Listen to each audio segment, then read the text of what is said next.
আসসালামু আলাইকুম, আশা করি সবাই ভালো আছেন। টিভিএস পরীক্ষাটি কি এবং বন্ধ্যাত্ব চিকিৎসায় এই টিভিএস পরীক্ষাটির ভূমিকা কি এবং এটি বারবার কেন করা হয় সেটা নিয়ে আজকে আপনাদের সাথে কথা বলবো। টিভিএস পরীক্ষাটি হচ্ছে ট্রান্সভাজাইনাল সোনোগ্রাফি।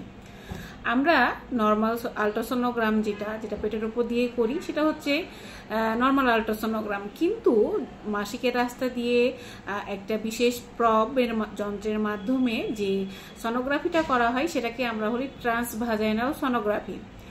আসলে বন্ধ্যাত্ব চিকিৎসায় এই টিভিএস এর ভূমিকা খুবই গুরুত্বপূর্ণ। কারণটি হচ্ছে, যখন কোনো কাপল আমাদের কাছে বন্ধ্যাত্ব চিকিৎসার জন্য আসে তখন আমরা প্রথমেই কিন্তু খুঁজে বের করার চেষ্টা করি যে বন্ধ্যাত্বটা আসলে কেন, কি প্রবলেম হচ্ছে। এই জন্য হাজব্যান্ডের পরীক্ষার সাথে সাথে যখন ওয়াইফের পরীক্ষা দেওয়া হয় তখন টিভিএস পরীক্ষাটি দেওয়া হয়। টিভিএস পরীক্ষাতে আমরা কি দেখি?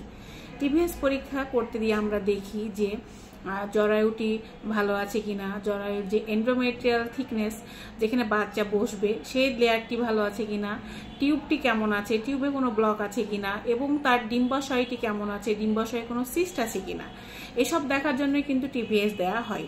এখন অনেকে প্রশ্ন করে যে ম্যাডাম, এটা কি নর্মাল আলট্রা করলে বোঝা যাবে না? হ্যাঁ, বোঝা যাবে, কিন্তু টিভিএস এ ভালো বোঝা যাবে। তার কারণটি হচ্ছে, যখন নর্মাল আল্ট্রাসোনোগ্রাম আমরা করি তখন পেটের ওপর দিয়ে দেখার চেষ্টা করি, আর টিভিএস এ এটা হচ্ছে বিশেষ যন্ত্রের মাধ্যমে ডাইরেক্ট জরায়ুর কাছে যে বা ডিম্বাশয়ের কাছে যে যন্ত্রটা যায় এবং খুব ভালো মতো দেখা যায়। এখন বন্ধ্যাত্ব চিকিৎসায় টিভিএসটা আমরা বারবার করি।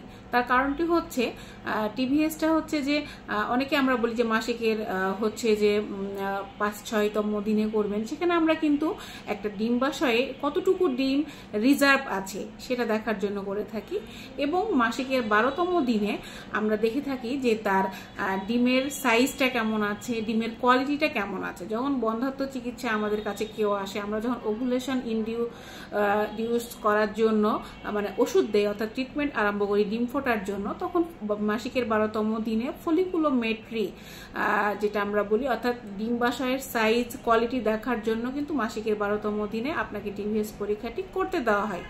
শুধু যে ১২তম দিনে করতে দেওয়া হয় ব্যাপারটা কিন্তু তা না। অনেক রোগীর ক্ষেত্রে আমরা এটা মাসিকের ৯তম দিন থেকেও শুরু করি, যে তার ডিম্বাশয়ে ডিমের মানে ফলিকুলটা কেমন ম্যাচিউর হচ্ছে, ডিমটা কেমন বড় হচ্ছে, তার কোয়ালিটি দেখার জন্য। এজন্য যারা টিভিএস কোনো ডাক্তার যদি আপনাকে সাজেস্ট করে, বিরক্ত না হয়ে আপনার ভালোর জন্য কিন্তু টিভিএসটি বারবার করতে বলা হয়।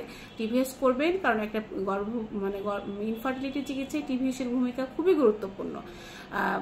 এই হচ্ছে বন্ধ্যাত্ব চিকিৎসা ছাড়া টিভিএস এর আর কি কি মানে ভূমিকা রয়েছে একটা রোগ নির্ণয়ে, এই নিয়ে আমি পরের ভিডিওতে আপনাদের সাথে আলোচনা করব। ধন্যবাদ, ফলো দিয়ে পাশে থাকবেন, আমাদের দোয়া করবেন। আল্লাহ হাফেজ।